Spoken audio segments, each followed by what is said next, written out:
Dr. Rhett, Polka, 180 Physical Therapy, and the 180 System.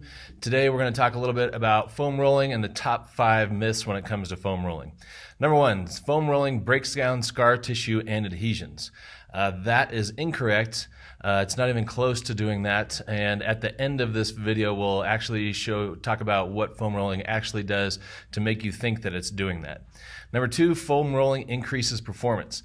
That is also false. There's yet to be a study that, at least I've seen, that shows that after foam rolling, that performance increases. We can actually show through pilot studies that we've done here that after foam rolling, performance actually decreases because you're decreasing muscle function. Number 3, foam rolling increases flexibility, and that is good. What we do know about foam rolling is that it will increase your range of motion and or flexibility. The question is that good? Once again, when we get to the end of this short video, I'll explain what foam rolling does and why flexibility is not a good idea. Number 4, foam rolling releases trigger points.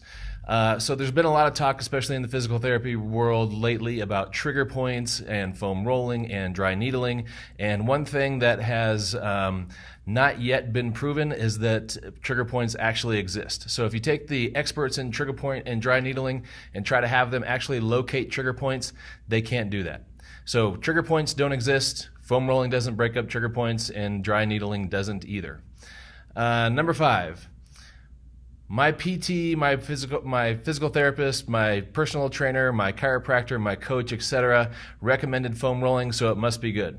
So unfortunately, foam rolling falls into that category of quick fix gimmicks that will increase range of motion, but in order to do that, it sacrifices performance and muscle function. So just because somebody who doesn't understand muscle physiology says that something is good, doesn't really mean that.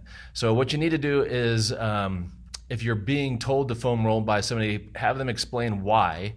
And if they can't explain why, or if the explanation doesn't make any sense, don't do it. So here's what really happens when you foam roll.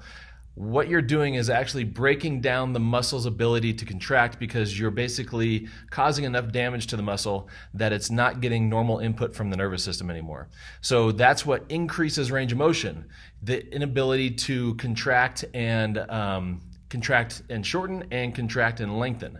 So if the muscle can't do that normally, you get increased range of motion, you get decreased strength, you get decreased stability, you get decreased performance, and you get increased risk of injury, much like you do with passive stretching. So if you understand muscle physiology, you don't need to go look through the literature. If you want to go look through the literature, the foam rolling actually has the end result that's the exact same as passive stretching. And if you look through the last couple decades of research on passive stretching, you'll find out it's not such a good idea. So thanks for your time. Hope you learned some myths about foam rolling today, and we'll talk to you later. Until then, think different, live well.